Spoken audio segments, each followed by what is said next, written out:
Amém, irmãos, glória a Deus. É um prazer mais uma vez a gente poder estar junto, podendo compartilhar a palavra do Senhor, podendo receber um pouco mais daquilo que Ele tem para as nossas vidas. Como a própria Stacy já falou, e a gente sempre tem repetido isso, você aí na sua casa, nós aqui estamos juntos, exaltando e glorificando o nome do Senhor. Nós somos mais do que 2 ou 3, nós estamos reunidos no nome dEle, para que Ele venha ao nosso favor. Então, prepare o seu coraçãozinho, prepare para que você venha estar recebendo mais essa palavra, e a minha esperança, que ela venha fazer morada no seu coração e dar o fruto na estação correta. Amém? Glória a Deus, queridos. Eu tenho a palavra, e o tema dessa palavra, o título diz assim: posicionamento vencedor. Posicionamento vencedor. Sabemos que diante de situações, circunstâncias, adversidades, nós temos, às vezes nos sentimos vitoriosos, às vezes nos sentimos derrotados, mas o Senhor colocou no meu coração uma palavra muito forte em relação a esse posicionamento vencedor. A necessidade que nós temos de buscar a presença dEle em todo o tempo para que nós venhamos vencer, porque as nossas forças são limitadas, são pequenas, as nossas visões são circunstanciais. Se tudo estiver indo bem, eu me sinto um vencedor. Quando as coisas começam a caminhar de uma forma que eu não, que no meu parâmetro não está legal, eu me sinto um derrotado. Mas como nós podemos ser pessoas vitoriosas o tempo todo, mesmo passando por dificuldades, mesmo passando por derrotas circunstanciais, derrotas no nosso dia a dia. O Senhor quer e tem levantado uma igreja que Ele falou assim: no mundo vocês vão ter aflições, mas você tem de bom ânimo, eu sou com vocês, eu venci o mundo. Então nós já sabemos que para que a gente venha vencer, a gente precisa estar conectado com Ele.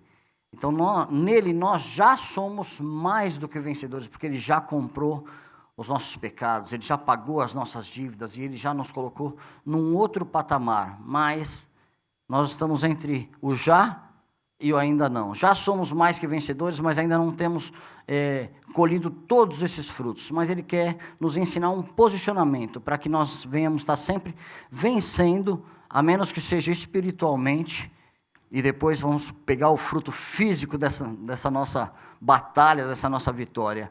Mas que o tempo todo a gente venha estar tendo um posicionamento de vencedor e nunca um posicionamento de um derrotado. Amém?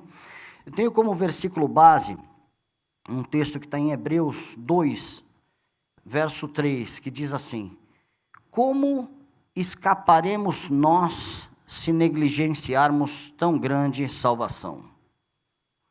Hebreus 2, verso 3, como escaparemos nós se negligenciarmos tão grande salvação? O povo de Deus sempre teve que se adaptar com muitas mudanças que aconteceram no Velho Testamento. Eles eram nômades, eles tinham que ir para uma cidade, eles tinham que ir para outra cidade, e eles iam sempre seguindo as direções de Deus e passavam por muitas dificuldades, passavam por muitas lutas. E infelizmente, alguns dos irmãos, alguns do povo de Deus, durante esse período de luta, se levantavam contra aquilo que a palavra do Senhor estava direcionando eles, e outros simplesmente desistiam. Falavam: poxa, cadê esse Deus que nos tirou daqui? Cadê esse Deus que nos tirou do Egito e a gente agora está passando por essa dificuldade? Porque naquele momento eles estavam tirando os olhos do seu Senhor e do seu Salvador, eles estavam colocando os olhos completamente naquela adversidade, eles estavam deixando de ter um posicionamento vencedor.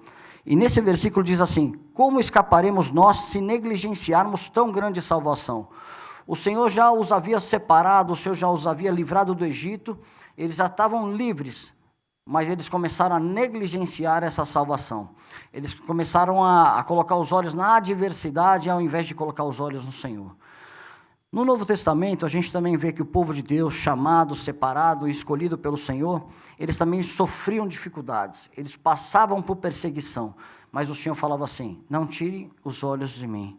Aonde vocês forem, vocês me adorem. Aonde vocês forem, vocês busquem a minha presença. Jamais tirem o foco daquele que pode te resgatar. Jamais tirem o foco daqueles que podem mudar a sua vida. E o povo caminhava bem, nesse sentido, e outros, infelizmente, desistiam, se perdiam quando as adversidades os atingiam. Agora, tanto no Velho Testamento quanto no Novo Testamento, uma coisa que tem em comum é que o Senhor falava assim: não pare de me adorar, não pare de me buscar. Eles eram nômades, estavam andando, daí eles montavam o acampamento, montavam o tabernáculo, existia um lugar de adoração, existia um lugar de busca. Eles andavam, a nuvem movia, eles moviam, desmontavam tudo, passavam por dificuldades, que nós também passamos, mas não pare de me buscar, não pare de me adorar.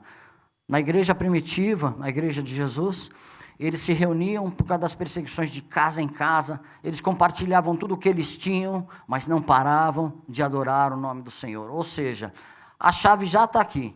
Para que eu venha ter um posicionamento vencedor, ainda que passando por dificuldade, eu tenho que buscar o meu Deus o tempo todo, porque eu sei que eu sou fraco, a minha força é pequena. E uma preocupação que eu tenho, e que nos dias que nós estamos vivendo, com essas mudanças, nós não estamos conseguindo nos reunir como corpo, nós estamos conseguindo nos reunir como igreja, e muitos se sentem fracos. Muitos já estão acostumados a receber um alimento daquele que a gente prepara um alimento para que toda a igreja venha receber esse alimento. E está havendo e acontecendo, infelizmente, um distanciamento, e com isso pode gerar um esfriamento. E quando a gente se distancia, quando a gente esfria, a gente para de ter um posicionamento vencedor. Deus levantou uma nação de Israel, Deus capacitou um povo, Deus levantou uma igreja. Não tem mais aquela história de um homem, de uma pessoa, mas não, é um corpo que unido e ligado cresce para que o reino venha a ser estabelecido. E com essas lutas que nós estamos passando, muitos estão indo para um lado, muitos estão indo para o outro, e igreja, nós temos que estar percebido o que está acontecendo, para que a gente não venha negligenciar tamanha salvação que o Senhor já nos deu, para que a gente venha lembrar tudo aquilo que Ele já fez por nós, e tudo aquilo que Ele sonha em fazer para as nossas vidas ainda. Então nós não podemos negligenciar essa salvação. Eu vou ler um contexto inteiro do Hebreus 2, de 1 a 4. Diz assim, o subtema na Bíblia fala assim: o perigo da negligência. Por essa razão, importa que nos apeguemos com mais firmeza às verdades ouvidas, para que delas jamais nos desviemos. Se, pois, se tornou firme a palavra falada por meio dos anjos, e toda transgressão ou desobediência recebeu o justo castigo, como escaparemos nós, se negligenciarmos tão grande salvação, a qual tem sido anunciada inicialmente pelo Senhor? Foi-nos depois confirmada pelos que a ouviram, dando Deus testemunho juntamente com eles por sinais, prodígios e vários milagres, e por distribuições do Espírito Santo, segundo a sua vontade. Vamos orar. Senhor, fala conosco, segundo a tua palavra, aquilo que o Senhor quer ministrar nesse dia. Que o Espírito Santo do Senhor venha nos dar um entendimento do propósito pela qual essa palavra foi gerada no nosso coração. Sei com a tua igreja em nome de Jesus. Amém. Queridos, eu queria lembrar que a Bíblia, ela tem algumas características, desde que ela foi formada. Ela é para nos lembrar, para nos advertir, e para levar o povo de Deus sempre à presença do Senhor, para não deixar o povo se desviar. E o objetivo da Bíblia nunca foi de punição, o objetivo de Deus nunca foi de punição, e sempre de advertência, para que o povo não pegue um caminho de morte, nem para a direita e nem para a esquerda. Não pegue um caminho de morte, não se desvie no momento da dificuldade. Então Deus está o tempo todo levantando profetas, levantando homens de Deus, para quê? Para que as pessoas venham seguir a palavra de Deus, seguir o sonho de Deus para cada uma das pessoas. E a gente vê que hoje não é diferente. O Senhor levanta homens que leem a palavra e falam assim: gente, não vamos nos desviar, não vamos fugir, vamos ter cuidado, vamos receber essa advertência para que a gente não venha se desviar, nem para a direita e nem para a esquerda. O interesse do inimigo é que a igreja fique fraca, que todos sejam dispersos, que cada um ande para o seu lado. E o interesse de Deus é o quê? Que todos nós venhamos estar juntos, unidos, ligados e conectados. E nesse momento, essa já é uma preocupação do Márcio, uma preocupação minha, é que estamos dispersos como igreja. Não estou falando da nossa igreja, da nossa instituição, mas de uma forma geral. Está cada um em um canto. E isso é um risco muito grande. Sabe por quê? Porque nós temos capacidades de aprendizado. Cada um tem uma capacidade de aprendizado. Quando eu ouço a palavra em um domingo, eu tenho uma quantidade de absorção. Quando eu ouço essa palavra novamente, essa capacidade cresce. Quando eu leio novamente, essa capacidade cresce mais ainda. E com esse distanciamento, as pessoas não têm buscado tanto a palavra do Senhor. E com isso têm se tornado vulneráveis. E sem perceber, começam a negligenciar a palavra de Deus. Começam a negligenciar tamanha salvação. E é isso que o Senhor está colocando para que a gente não venha advertir. Aquele que tem um posicionamento vencedor é aquele que não negligencia tamanha salvação. Eu quero colocar para vocês, você tem aí, Phil, a pirâmide do aprendizado. Olha que interessante. Quando a gente aprende, 5% do que aprendemos quando assistimos palestras e aulas. 10% nós aprendemos quando nós lemos. 20% quando ouvimos e vemos, sem contar em palestra e aulas. 30% quando observamos uma demonstração. 50% quando discutimos com os outros, não, no sentido de conversarmos com os outros a respeito disso. Nós temos a capacidade de aprendizado de 75% quando fazemos, quando colocamos em prática aquilo que nós lemos, que ouvimos, que observamos, que discutimos. E nós aprendemos 90% quando ensinamos a outros. Vamos para o próximo. E isso aí, essa informação é do NTL Institute em Bethel, em Maine, nos Estados Unidos. É um instituto de ensino. É um National Training Learning, I believe. National Training Laboratório. E eles têm esse estudo dessa necessidade que a gente tem. Se a gente só ouve em um domingo uma ministração, eu vou conseguir absorver 5%. Se eu ouvir novamente, eu vou absorver mais 10%. Se eu prestar atenção, 20%, e aí vai crescendo. E com esse distanciamento, o que nós temos visto é que, infelizmente, as pessoas não têm se relacionado tanto com as mensagens, não têm se relacionado tanto com a palavra. Nós somos de uma cultura que dependemos de um sacerdote. Isso vem das raízes do catolicismo nas nossas vidas. Nós dependemos de um sacerdote. Nós vamos à igreja para ouvir o que o pastor tem para falar. Mas o Senhor está nos levantando como uma nação de sacerdotes, que cada um venha buscar o Senhor individualmente na tua casa, que a gente não venha deixar cair essa informação, porque quando a gente está sozinho, a gente se torna completamente vulnerável ao ataque do inimigo, e é isso que o Senhor não tem para as nossas vidas. Por isso Ele está nos advertindo a necessidade que nós temos de não negligenciarmos tamanha salvação que Ele já nos deu, e Ele quer nos levar para um lugar mais alto. Tem uma frase que é atribuída, nesse mesmo site que eu peguei aqui, a Confúcio. O que eu ouço, eu esqueço. O que eu vejo, eu lembro. O que eu faço, eu entendo. O que eu ouço, eu esqueço. O que eu vejo, eu lembro. E o que eu faço, eu entendo. Num domingo, nós nos reunimos como grupos e a gente pergunta, poxa, como é que foi a palavra de domingo? O que você entendeu? Daí a gente começa a procurar, porque eu ouvi. Daí se eu ver novamente, eu começo a entender. Então, se eu praticar aquilo, eu vou absorver a compreensão completa.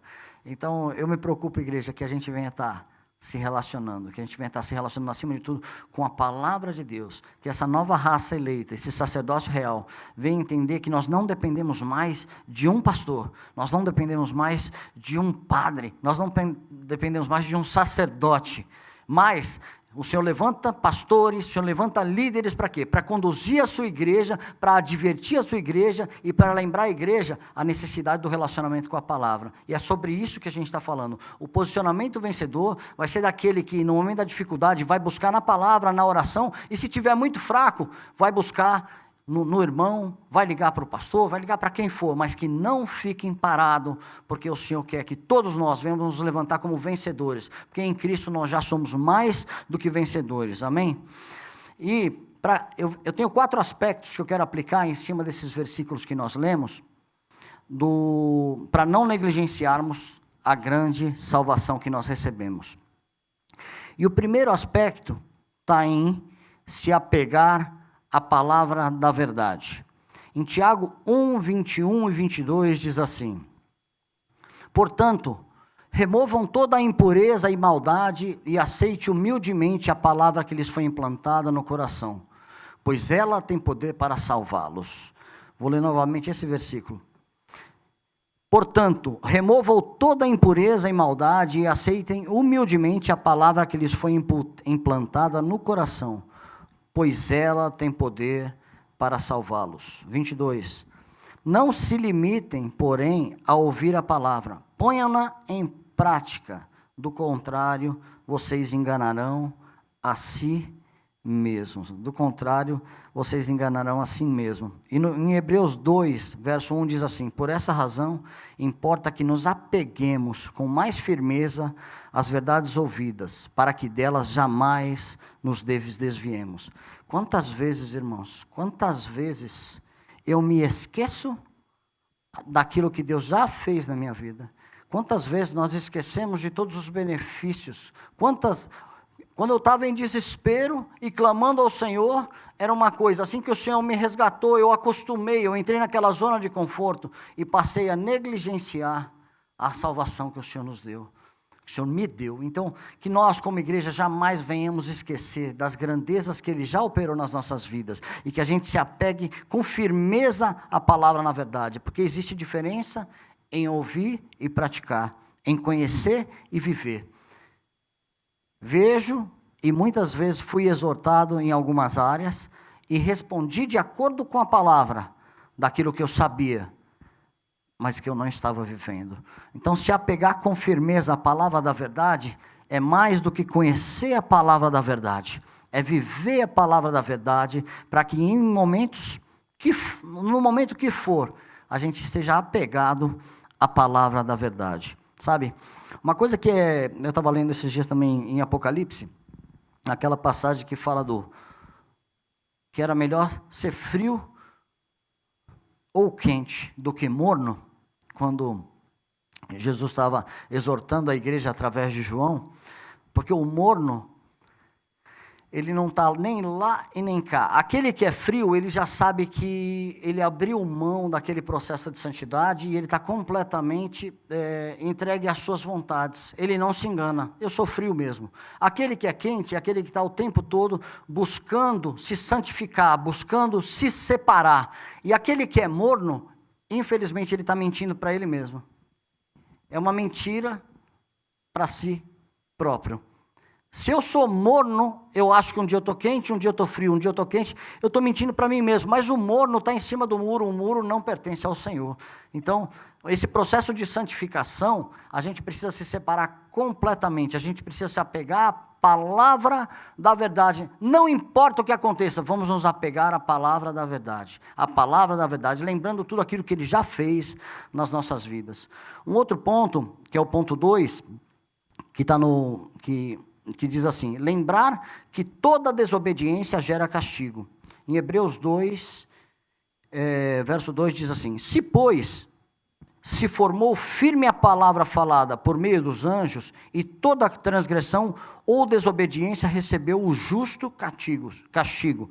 Em Romanos 1,18 diz assim: assim, Deus mostra do céu a sua ira contra todos os que são pecadores e perversos, porque sua maldade impedem que vejam a verdade, que a verdade seja conhecida. Assim, Deus mostra do céu a sua ira contra todos os que são pecadores e perversos, porque a sua maldade impedem que a verdade seja conhecida. Ou seja, Deus não está trazendo uma ameaça para o seu povo, mas Ele está lembrando que em toda a Bíblia, toda desobediência gerou castigo. Toda desobediência gerou castigo. Toda desobediência é uma negligência. Toda negligência vai gerar morte se não houver arrependimento. A gente se acostuma com a nossa vida nova e com o tempo passamos a abrir pequenas exceções. Coisas que não fazíamos mais, voltamos a fazer. Quem já passou por isso? Quando eu venho para o Senhor, eu abro mão de tudo. Daí de repente falo, poxa, não é bem assim. Eu vou abrindo pequenas exceções,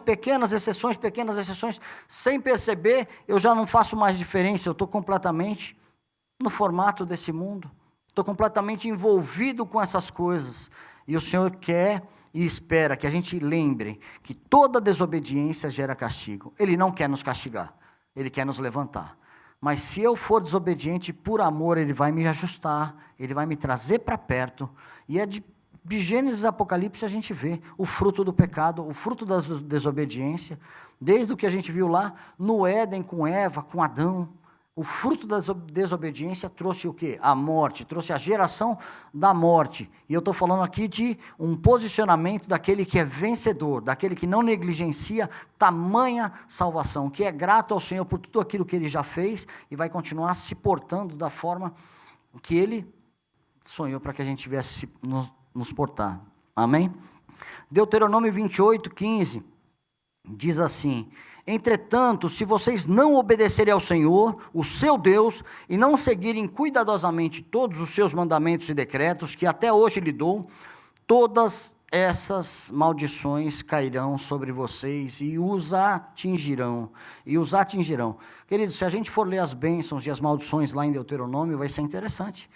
Mas você fala, poxa, Deus não é amor? Deus é amor, e por isso Ele permite, por isso Ele avisa e por isso Ele adverte, para que a gente tenha esse posicionamento e que a gente venha se desviar do mal o tempo todo.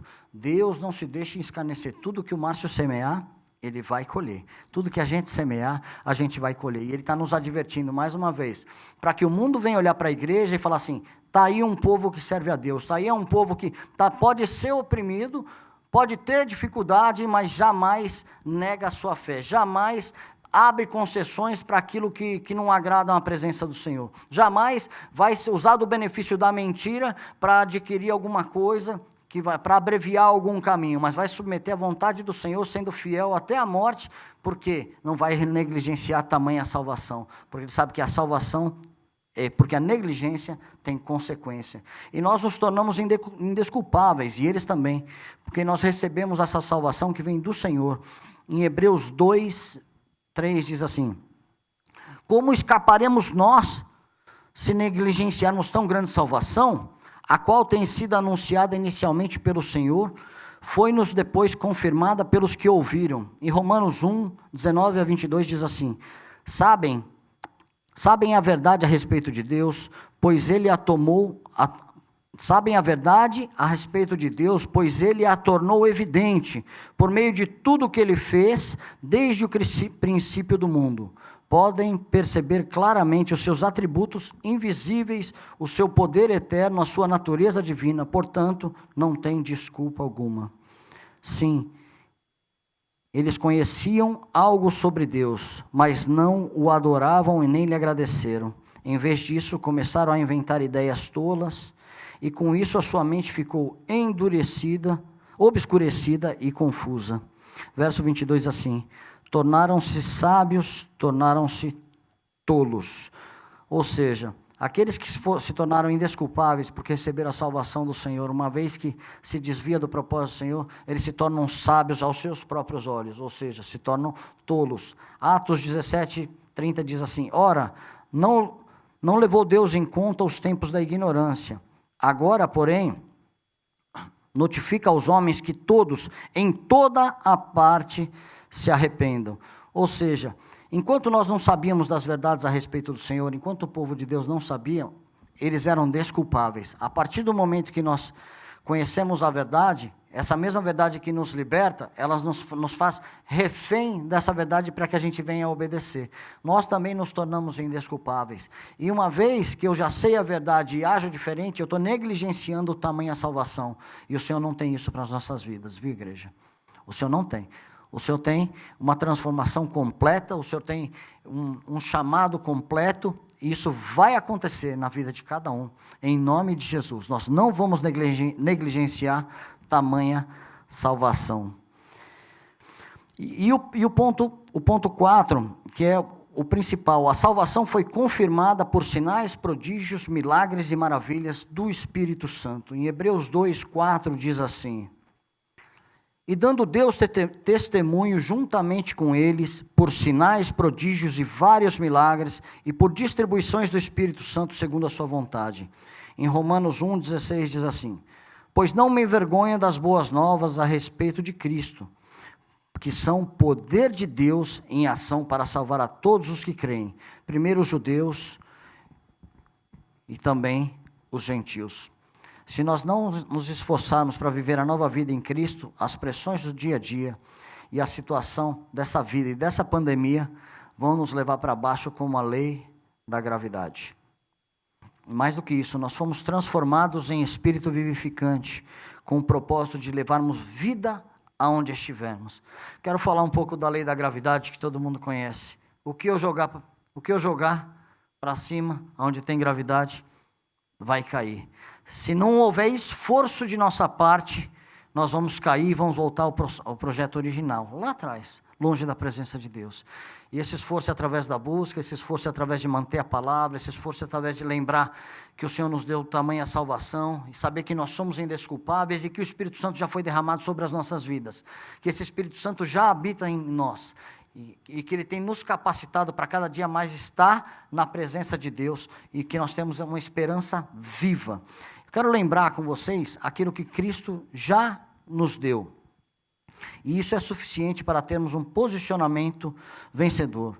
Em primeiro lugar, o Senhor já nos deu uma esperança viva. Uma esperança viva para que continuemos essa caminhada. Que está em 1 Pedro 1:3. Bendito seja o Deus e Pai de nosso Senhor Jesus Cristo, conforme a sua grande misericórdia, que Ele nos regenerou para uma esperança viva, por meio da ressurreição de Jesus Cristo dentre os mortos. Bendito seja o Deus e Pai de nosso Senhor Jesus Cristo, conforme a sua grande misericórdia, Ele nos regenerou para uma esperança viva, por meio da ressurreição de Cristo dentre os mortos. Queridos, não tem nada que a gente faça nessa terra que não venha gerar uma esperança. Quando eu trabalho, eu tenho a esperança de receber meu cheque na sexta-feira. Quando eu me casei, eu tinha esperança de ter Luciana como minha esposa. Eu tinha o sonho de ter filhos. Então, tudo que a gente faz, nós temos uma esperança. Tudo que a gente faz é uma semente. Deus tinha uma esperança. Ele tinha esperança viva em Cristo Jesus. E Ele semeou Jesus Cristo nas nossas vidas para que nós viéssemos ter o quê? Essa esperança viva, para que nós dessemos essa continuidade. E essa esperança já está nos nossos corações, ela já foi derramada a cada um de nós. Agora a gente precisa pegar e colocar em prática. Essa é a forma prática dessa palavra que a gente está compartilhando do contexto de Hebreus.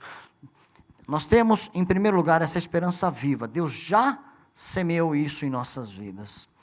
Ponto B, diz assim: nós já temos a sua semelhança, para irmos e fazermos discípulo em qualquer circunstância. Não importa a circunstância, nós fomos chamados para ir e fazer discípulo.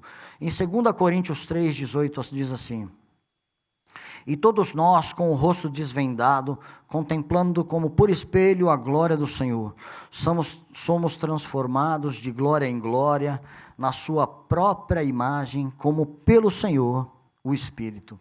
Em Romanos 8:29, diz: porquanto aos que de antemão conheceu, também os predestinou para serem conformes à imagem de seu Filho, a fim de que ele seja o primogênito de muitos irmãos. Nós fomos predestinados para ser conforme a imagem de Cristo, e nós já recebemos essa capacitação no Senhor.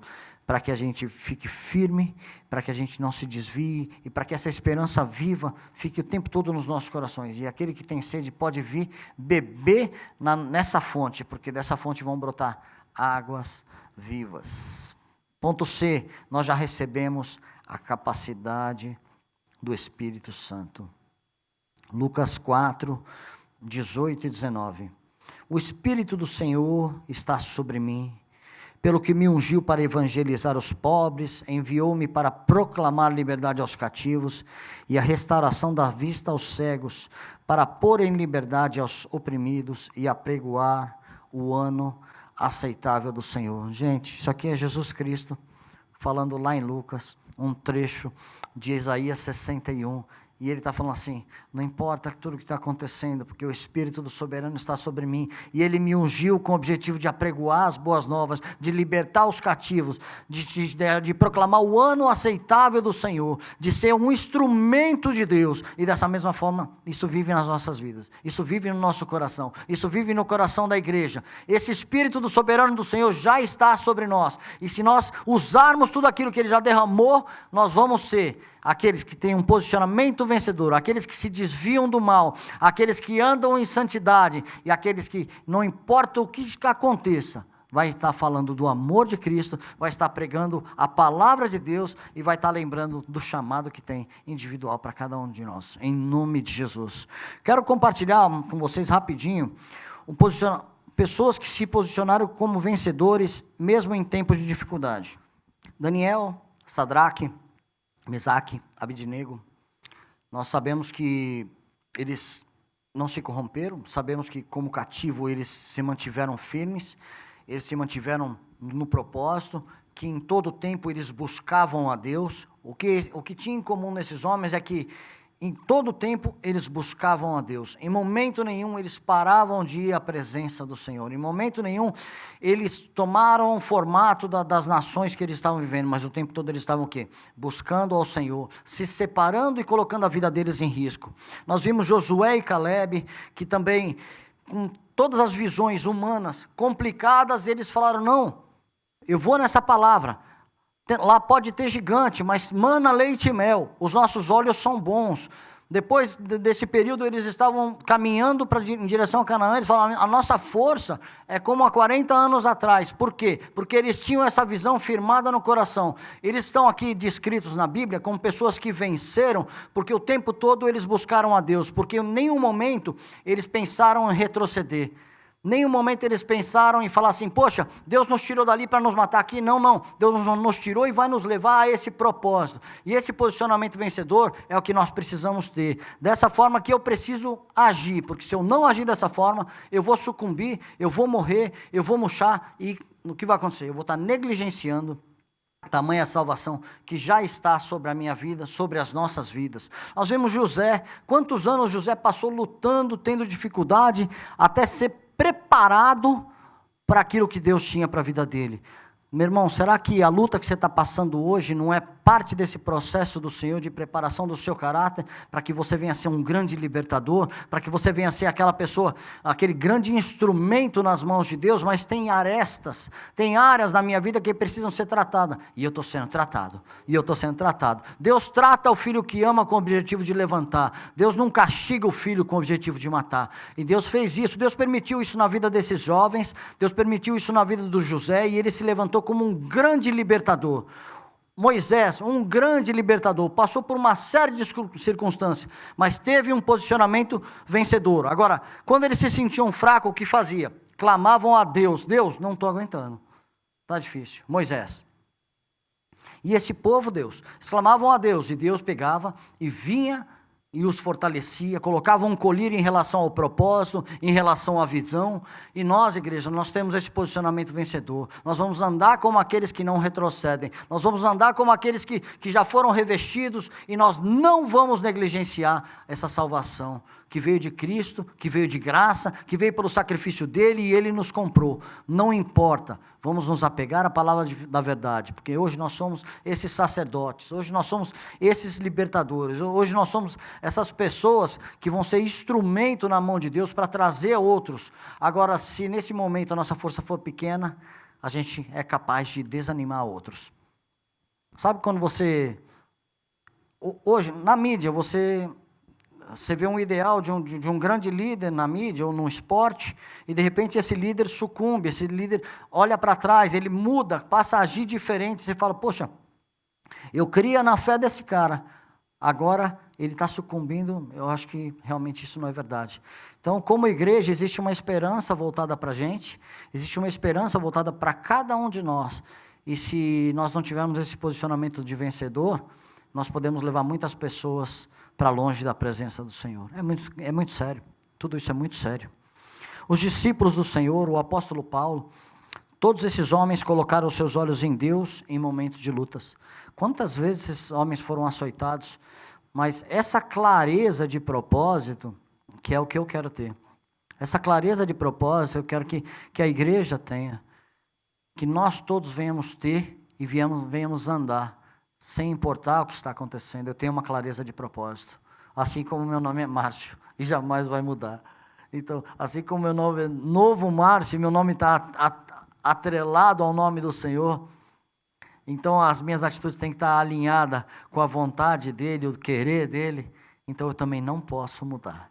Só que eu sou fraco, só que muitas vezes eu não consigo, e o Senhor nos dá um caminho para que a gente venha seguir, para que não venhamos paralisar, e em vez de ter um posicionamento vencedor, eu venha ter um posicionamento de derrotado. E não é isso que Ele tem para as nossas vidas. Quero concluir. Mesmo em período de dificuldades, vamos continuar adorando e buscando ao único Senhor, ao único Deus, para que a nossa força venha dEle. E assim, não negligenciaremos tamanha salvação, e seremos efetivos no nosso chamado. 2 Coríntios 12, 9 e 10, o apóstolo Paulo fala assim: então ele me disse, a minha graça te basta, porque o poder se aperfeiçoa na fraqueza. De boa vontade, pois, mais me gloriarei nas fraquezas, para que sobre mim repouse o poder de Cristo. Pelo que sinto poder nas fraquezas, nas injúrias, nas necessidades, nas perseguições, nas angústias, por amor de Cristo. E o segredo está aqui, ó. Porque quando eu sou fraco, então é que eu sou forte. Não importa o que esteja acontecendo na sua vida, não importa o tipo de luta que você esteja tendo, não importa o tipo de dificuldade que você tenha tendo, não importa se você está se sentindo não um vencedor, mas um derrotado. A chave está nesse último verso que diz assim: quando eu sou fraco, é que eu sou forte, se eu buscar na fonte. Quando eu sou fraco, é que eu sou forte, é que o poder de Deus se aperfeiçoa na minha fraqueza.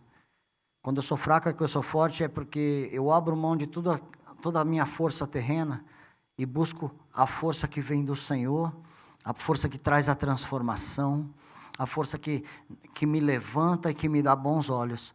Então, meu irmão, minha irmã, aonde você estiver, se você estiver passando por uma dificuldade, e você fala, pastor, eu não me sinto um vencedor, mas você pode se posicionar assim: quando eu sou fraco é que eu sou forte. Eu vou buscar a presença de Deus, eu vou me prostrar diante dEle, e Ele vai renovar a minha força, Ele vai me colocar em um lugar diferente, e Ele vai me dar um senso de propósito, que vai ser muito maior do que todo o meu período de dificuldade que eu estou fazendo. Então, é um dia de entrega. É um dia de entrega da sua dor, é um dia de entrega da sua dificuldade, é um dia de entrega da sua fraqueza, é um dia de entrega de falar assim: eu não sou um derrotado, eu sou um vencedor, porque eu estou firmado, minha fé está firmada em Cristo, e eu vou caminhar nessa direção, assim como caminhou o apóstolo Paulo, assim como caminharam esses homens, que eu trouxe alguns exemplos, que todos eles viveram em um contexto muito difícil, mas o que eles tinham em comum é que eles nunca pararam de adorar ao Deus. Está difícil na tua casa? Está difícil no seu trabalho? Está difícil na tua igreja? Está difícil na tua vida? Está difícil na sua situação de imigração? O que está difícil? Você está se sentindo fraco?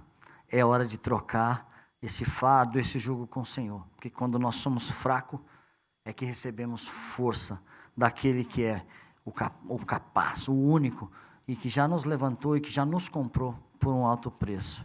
Que Deus abençoe a vida de vocês. Eu quero orar. Senhor, guarde os nossos corações, guarde as nossas vidas, para que nós venhamos ter esse posicionamento de vencedor. E para que eu venha ser um vencedor, eu tenho que me humilhar, eu me prostrar diante de Ti. Para que eu seja um vencedor, eu tenho que abrir mão de tudo aquilo que eu acho que sei. Para que eu seja um vencedor, eu tenho que declarar diante de Ti, Deus, eu preciso da Tua capacidade. Porque tudo aquilo que o homem consegue fazer é pouco, mas que todos os Seus milagres vão acontecer na minha vida e através de mim. Ser com o teu povo, ser com a tua igreja, traga consolo, Senhor, traga restauração. Isso é o que nós te clamamos nesse momento de afastamento, nesse momento onde cada um está em um canto, que todos nós venhamos buscar ao Senhor, que essa nação de sacerdotes venha se levantar, que essa nação de sacerdotes venha a cada manhã fazer um sacrifício diante de Ti, de oração, de clamor, de busca, e de entrega da sua própria vida a cada dia. Ser com a tua igreja, restaura-nos e levanta-nos para o propósito que o Senhor tem para cada um de nós. É o que eu te peço, meu Pai, em nome de Jesus. Amém, queridos? Que Deus abençoe sua vida, que Deus nos abençoe e nos leve para um lugar diferente. Eu quero mais uma vez, não sei quem nos ouve, mas eu quero falar o quanto vale a pena servir a esse Senhor, quanto vale a pena servir a esse Deus Todo-Poderoso. E eu não sei como está a sua vida, se recentemente você está na presença do Senhor, ou se por algum motivo te levou para longe dessa presença, mas o Senhor quer fazer uma aliança, quer fazer um concerto com aqueles que já estiveram na presença dEle, e para aqueles que nunca entregaram a vida ao Senhor. Eu quero fazer uma oração, e que vocês venham acompanhar essa oração comigo, se for de concerto, ou se for de novo nascimento. Quero ler um trecho da palavra, que está em Romanos 10, de 8 a 10. Mas o que ela diz? A palavra está perto de você, está em sua boca e em seu coração. Isso é, a palavra da fé que estamos proclamando. Se você confessar com sua boca que Jesus Cristo é o Senhor e crer em seu coração que Deus o ressuscitou dentre os mortos, será salvo. Pois com o coração se crê para a justiça e com a boca se confessa para a salvação. Como diz a Escritura, todo o que nele confia jamais será envergonhado. O Senhor está aqui de braços abertos, esperando que todos nós venhamos fazer um concerto, esperando que todos nós venhamos entregar a nossa vida a Ele. Se você nunca fez, faça essa oração comigo. Se você quiser fazer um concerto, faça também. Deus, entrego minha vida ao Senhor, me prostro diante de Ti e clamo que eu venha receber esse fortalecimento, pois eu reconheço que o Senhor Jesus morreu e Deus o ressuscitou dos mortos, e eu faço dele o meu Senhor, o meu Salvador, faço dele a minha força, faço dele o meu dono, aquele que me direciona em todas as partes, e que ainda que eu passe por dificuldades, eu sei que Ele vai estar tomando conta da minha vida, pois o seu fardo é leve e o seu jugo é suave. Restaura as nossas vidas, restaura as nossas mentes e corações, porque nós somos dependentes de Ti, e queremos mais e mais do Senhor. Sê conosco, meu Pai, em nome de Jesus. Deus abençoe a todos, igreja, em nome de Jesus.